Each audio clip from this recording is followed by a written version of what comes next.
पहिलकी की कौन सी चॉकलेट दिए थे, ये सब कहाँ पर ही याद है? तो हम लोग का सेरिब्रम। सेरिब्रम जिसका ज्यादा मजबूत, वो बचपन में जो जो पढ़ा है वो सब याद रहेगा। पहिलकी को कहाँ मिलल था वो सब याद रहेगा। समझ नहीं बात को? ये नहीं कि एक एक चीज याद कर रहे हैं, दिन रात सोते समय भी उठते समय भी एक एक चीज याद करते रहेंगे तो सेरिब्रम आपका चौपट हो जाएगा। जय हिंद। आज हम लोग देखने वाले हैं नर्वस सिस्टम, तंत्रिका तंत्र। तंत्रिका तंत्र किसे कहते हैं? तो सिंपल से याद रखना, सोचने और समझने, मतलब कि हमारा ब्रेन में सोचने और समझने के लिए जो जो भाग लेते हैं उसे हम लोग तंत्रिका तंत्र में पढ़ते हैं। तंत्र मतलब सिस्टम, सिस्टम का मतलब ही होता है क्या कि कोई एक चीज यहाँ भाग नहीं लेगा, कई चीज मिलकर यहाँ पर ही एक कोई कार्य करेगा, उसी को क्या कहता है? सिस्टम कहा जाता है। तो तंत्रिका तंत्र, तंत्रिका तंत्र में मुख्य रूप से जो भाग लेता है वो कौन कौन लेता है? तो ब्रेन और स्पाइनल कॉर्ड्स लेता है, ब्रेन और स्पाइनल कॉर्ड्स लेता है, समझ ना, स्पाइनल कॉर्ड्स लेता है। तंत्रिका तंत्र में हम लोग मुख्य रूप से ब्रेन को और स्पाइनल कॉर्ड्स को पढ़ेंगे। स्पाइनल कॉर्ड्स को सेकेंड ब्रेन भी कहा जाता है, आगे चल के हम लोग इसके बारे में देखेंगे। तो पहले हम लोग ब्रेन के बारे में देख लेते हैं। ब्रेन जो हम लोग का ये जो ब्रेन है, ये ब्रेन जो है वो कितने हड्डियों के अंदर में है? तो 8 हड्डी के अंदर में है। क्या है? कितने हड्डी का अंदर में है? 8 हड्डी के अंदर में है, जिसे हम लोग कपाल या क्रेनियम कहा जाता है। ये कितने हड्डी में? तो बोलेगा क्या, ब्रेन जो है कितने हड्डियों के अंदर रहती है? तो 8 हड्डी के अंदर रहती है। अब ऐसा नहीं कि हड्डी है उसके बाद डायरेक्ट क्या है कि डायरेक्ट दिमाग है, डायरेक्ट दिमाग नहीं है। उसके बाद जो है एक कवर लगाया गया। क्या कवर लगाया गया है? तो जिसे हम लोग कवर को क्या बोलते हैं?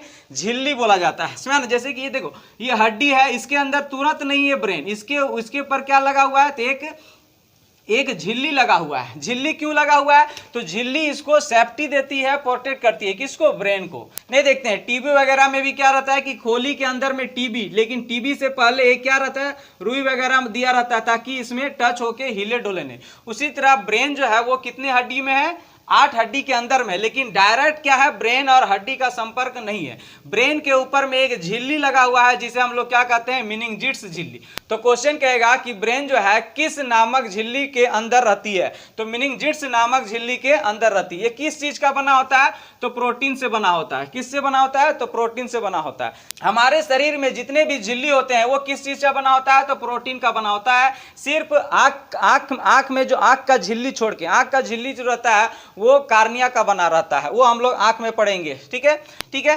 ये 3 प्रकार की होती है। ब्रेन कितने प्रकार की होती है? 3 प्रकार की होती है, जिसे अग्र, है ना, अग्र मस्तिष्क कहा जाता है। आगे वाला को, यहाँ वाला देखो, हम लोग का ब्रेन जो इस तरह से, तो आगे वाला जो भाग है वो उसे हम लोग क्या कहते हैं? तो अग्र मस्तिष्क कहा जाता है। बीच में है उसे हम लोग मध्य मस्तिष्क कहा जाता है, और जो पीछे में है उसे हम लोग पश्च मस्तिष्क कहा जाता है। तो मस्तिष्क का 3 भाग होता है, अग्र मस्तिष्क, मध्य मस्तिष्क और पश्च मस्तिष्क।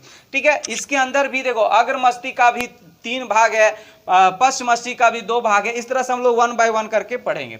अब बोलेगा क्या कि ब्रेन का सबसे बड़ा भाग कौन होता है? तो ब्रेन का सबसे बड़ा भाग फ्रंटियल ब्रेन होती है, या जिसे हम लोग अग्र मस्तिष्क कहते हैं, है ना। तो ब्रेन का सर्वाधिक भाग क्या होती है? तो अग्र मस्तिष्क।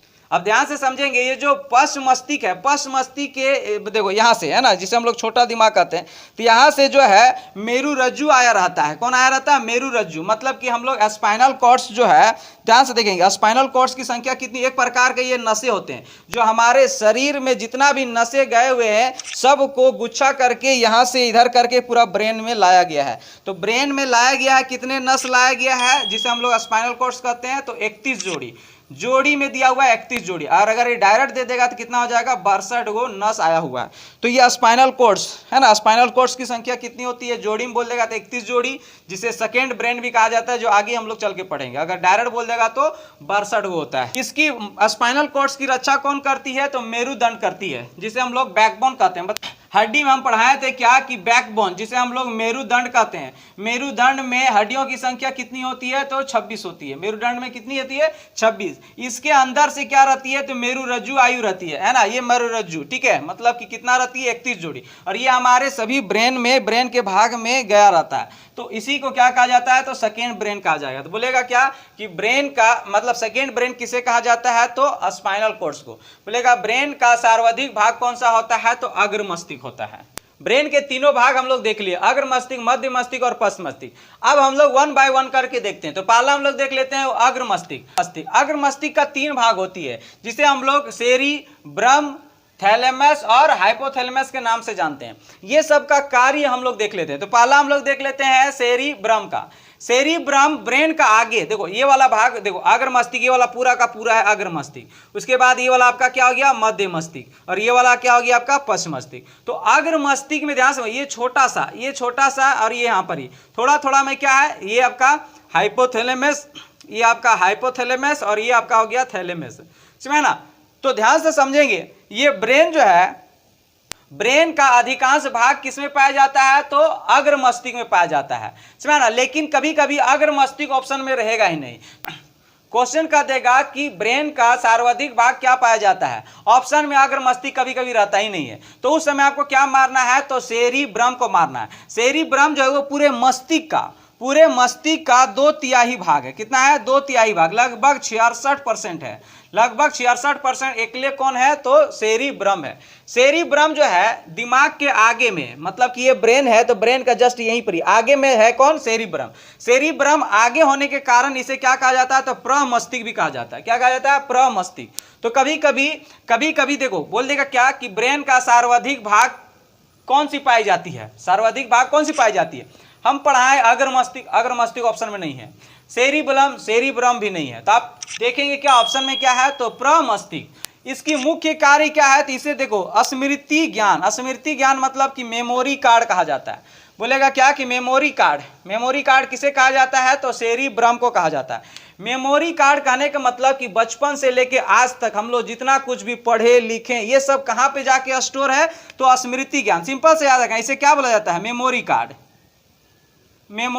अब मेमोरी कार्ड में क्या होता है जी, कभी कितना पुराना गाना वगैरह सारा लोड क्या रहता है, मेमोरी कार्ड में रहता है, समझा ना। बचपन में हम लोग क ख ग घ ये सब पढ़े हैं, तो ये सब कहाँ पर ही लोड है, तो सेरिब्रम में, समझा बात को।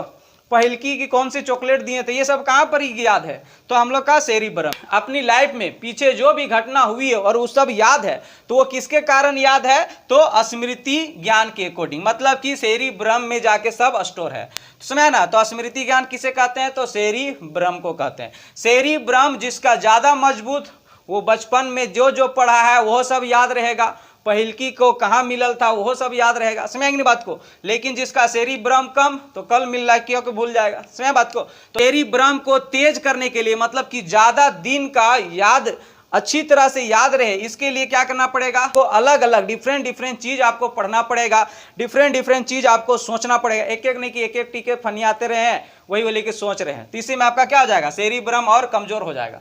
तो सेरिब्रम को तेज करने के लिए अलग अलग चीज सोचनी पड़ेगी, अलग अलग किताबें पढ़ो, समझा ना, और बहुत बीता हुआ चीज को याद करने की कोशिश करो। इस तरह में क्या होगा कि सेरिब्रम आपका बढ़ेगा। ये नहीं कि एक एक चीज याद कर रहे हैं, दिन रात सोते समय भी उठते समय भी एक एक चीज याद करते रहेंगे, तो सेरिब्रम आपका चौपट हो जाएगा।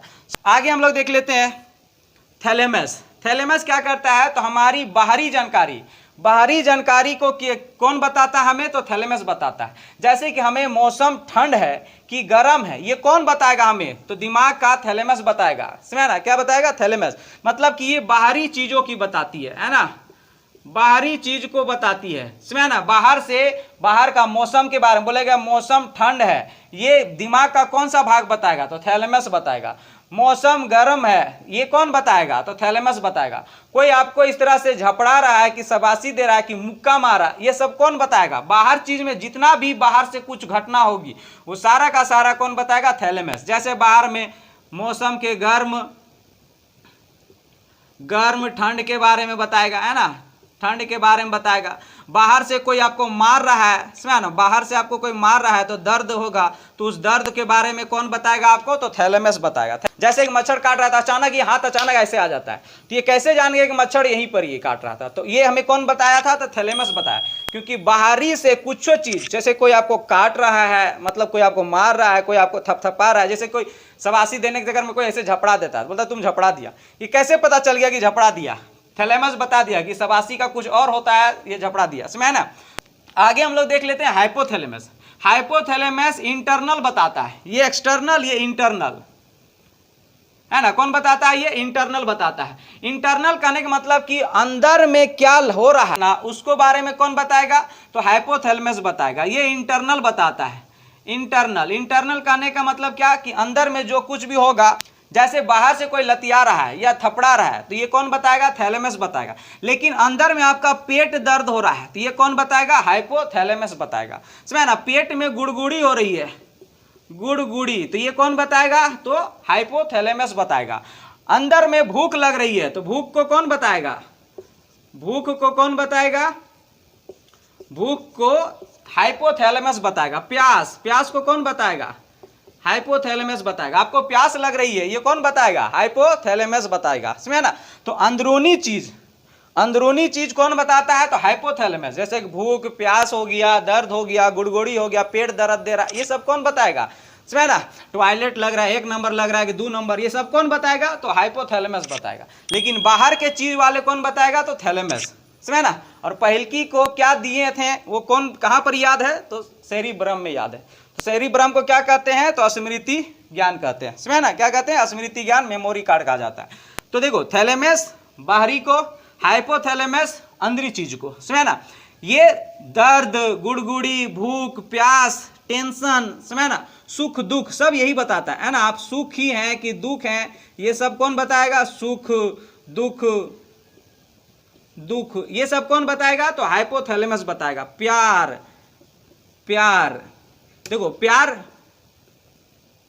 प्यार के बारे में कौन बताएगा, तो हाइपोथैलेमस ही बताएगा। यही चोटा क्या करता है, तो आपको प्यार करवाता है। समझे ना, प्यार कुछ नहीं होता है, प्यार एक ब्रेन द्वारा किया गया एक मतलब की क्रिया है। समझाएंगे बात को।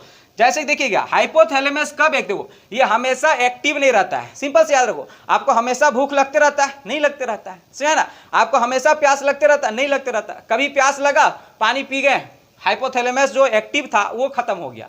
समझे ना, पेट में दर्द दे रहा है तो क्या, हाइपोथैलेमस एक्टिव हो गया। और जब ये एक्टिव हो जाएगा तो आपको दूसर कुछ ये सब कामें करना बंद कर देता है। देखिएगा, जब प्यास लगेगा तो देखिएगा कि आप कुछ चीज पढ़ रहे होंगे, चाहे कुछ भी कर रहे होंगे, वो चीज आपको याद नहीं होगा अच्छी तरह से।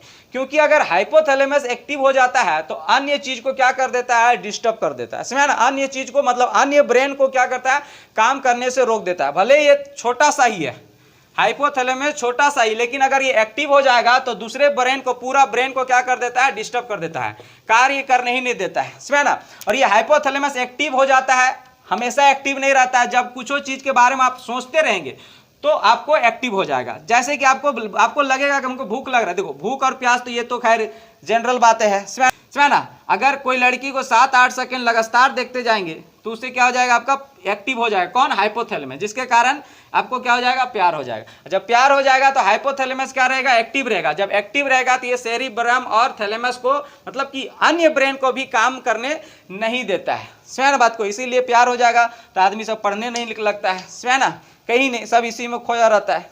हाइपोथैलेमस एक्टिव जल्दी जल्दी कब हो जाएगा, तो इसके खान पान से। अगर आप मसालेदार, लहसुन, प्याज ज़्यादा खाएंगे तो हाइपोथैलेमस आपका जल्दी जल्दी क्या हो जाएगा, एक्टिव हो जाएगा। समझे ना, तो सुख दुख, प्यार, घृणा, ये सब की जानकारी कौन देता है हमें, हाइपोथैलेमस देता है। कौन देता है, हाइपोथैलेमस। घृणा वगैरह भी नहीं देखते हैं। अगर कहीं पर जा रहे हैं, बगल में कुछ गंदगी चीज रखी रहती है तो आप उसको अगर देख लिए 2-4 सेकेंड लगातार तो आपको क्या मन में घृणा आ जाएगी। समझे ना, वो आपके दिमाग में एक्टिव हो जाएगा, चलते रह जाएगा। मतलब कि हाइपोथैलेमस क्या हो गया, एक्टिव हो गया। अब कुछ चीज खाइएगा वो चीज आपको याद रहेगा। क्यों, क्योंकि ये क्या हो गया, एक्टिव हो गया। समझे ना, तो घृणा, प्यार, ये सब क्या है, तो सब ये हाइपोथैलेमस का कमाल है। लगातार किसी चीज को 7-8 सेकंड देख लिए तो समझ जाओ ये हाइपोथैलेमस एक्टिव हो जाता है। तो कोशिश करना है क्या, ये हाइपोथैलेमस को क्या करे, तो एक्टिव ना करे। एक्टिव ये आमतौर पे कब कब हो जाएगा, भूख और प्यास के समय, 1 नंबर 2 नंबर के समय आपको क्या हो जाएगा, ये ऑटोमेटिक एक्टिव हो जाएगा। लेकिन ये सब एक्टिव नहीं करना है, जो हम लोग अपने से इसको एक्टिव कर देते हैं। क्या क्या, जैसे कि सुख हो गया, ज्यादा सुख भी नहीं करना है। समझे ना, ज्यादा सुखी रहिएगा तो हाइपोथैलेमस, नॉर्मल रहना। दुख, समझे ना, घृणा, प्यार, ये सब प्यार किसके कारण होता है, तो हाइपोथैलेमस के कारण होगा। तो आज हम लोग अगरमस्ती का तीनों पार्ट देख लिए, तीनों भाग देख लिए हैं। आगे के वीडियो हम लोग आगे देखेंगे। मिलते हैं नेक्स्ट वीडियो में, तब तक के लिए गुड बाय।